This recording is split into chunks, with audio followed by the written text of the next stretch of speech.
Thank you, Mr. Chairman. Good morning, Mr. Chairman. Thank you so much for coming before our committee to testify and for the great work that you mentioned the incredible staff that you have at the FTC who are keeping American consumers protected. I really appreciate that great work that you're doing.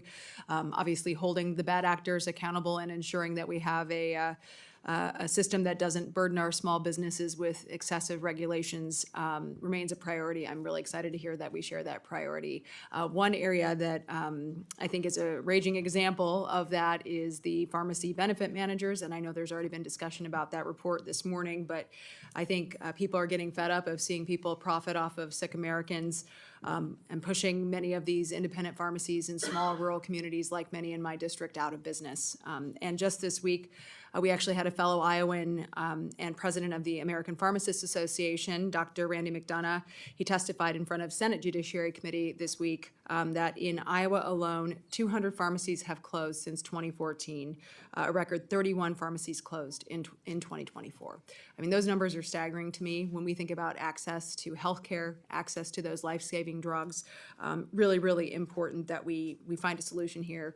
The FTC obviously released the interim report in January, revealing that the big three PBMs imposed markups of hundreds of thousands of percentages on numerous specialty generic drugs dispensed at their affiliated pharmacies. So I think we're all trying to wrap our heads around how they've been able to get away with this for this long. Can you talk a little bit about the FTC's plans to not only continue but ultimately complete this study and release that final report?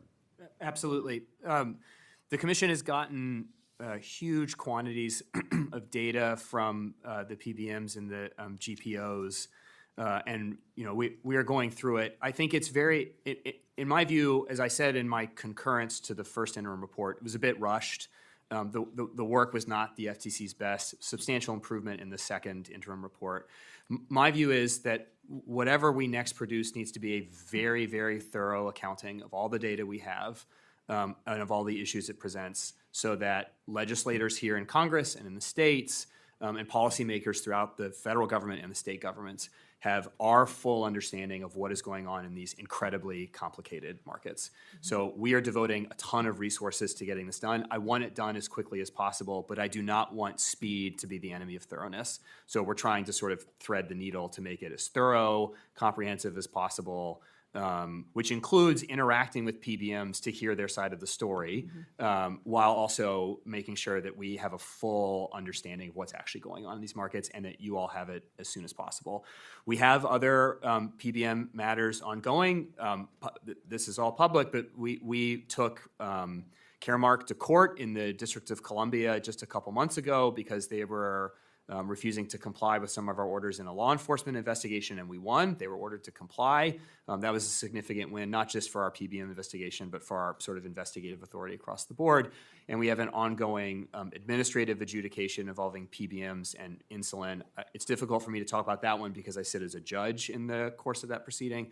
But this is one of our critical priorities at the FTC, but because healthcare is one of our critical priorities. Everyone participates in healthcare markets, and the prices in healthcare are going up across the board. And the rate at which people have to use the healthcare markets is also going up across the board.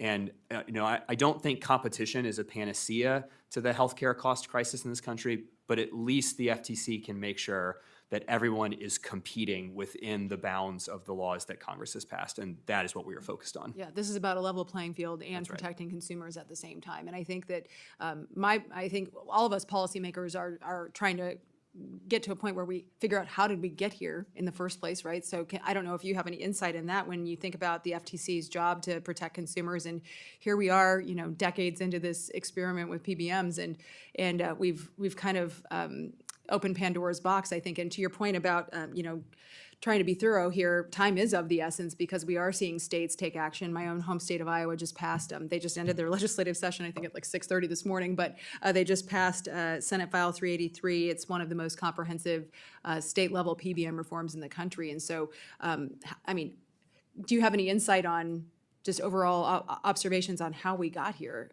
and why these steps were not being taken along the way? So I have my suspicions, but I don't want to get ahead of the report. I sort of want the FTC's work, having analyzed all the data, to be our definitive statement on this. So if you'll permit me, I will let the report, when it is ready for release to Congress, sort of speak on this.